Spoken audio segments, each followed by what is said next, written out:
So from observation, then to questioning, then you start questioning. Then after questioning, then you ask, okay, the question is, okay, so why is that? Why do you have heard of Africans or black people in the world that they are so religious, or they believe in God? Okay, so from questioning, then you move to hypothesis, then you hypothesize.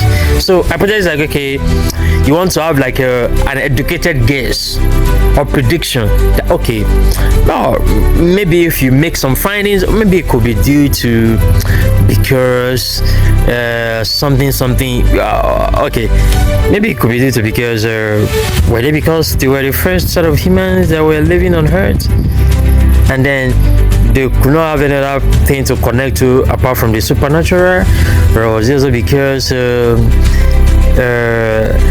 they wouldn't have any other choice than to depend on God, since at the early stages there was not much mental revolution, or was it because there was even something higher with their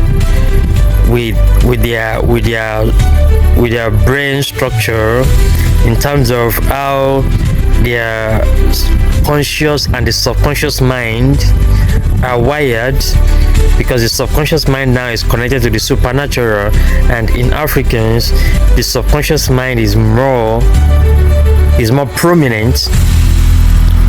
Okay, is more prominent in the subconscious mind of Africans is more prominent than any other race in the world. And also it's in the subconscious mind that you have the neuromelanin of the brain. You see, the neuromelanin is found in the subconscious mind. Okay, so then you're like, okay, trying to like give reasons, okay, trying to come up with reasons. Okay, just beginning to hypothesize. All right, so from hypothesis, then you go to experiment. Then you begin to experiment.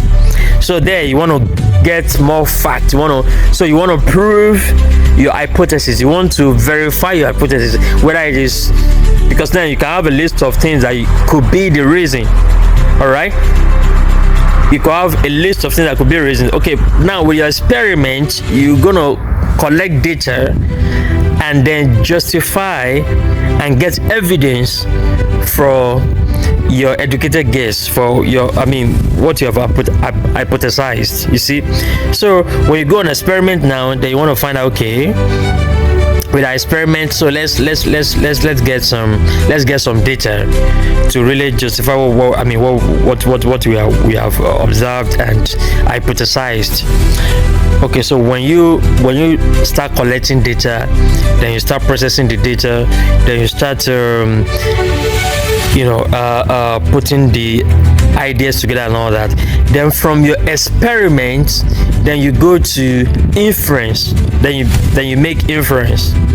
You see, and then from your inference can take you to verify again, to prove again your experiment, because from your inference, then you can find out whether what you have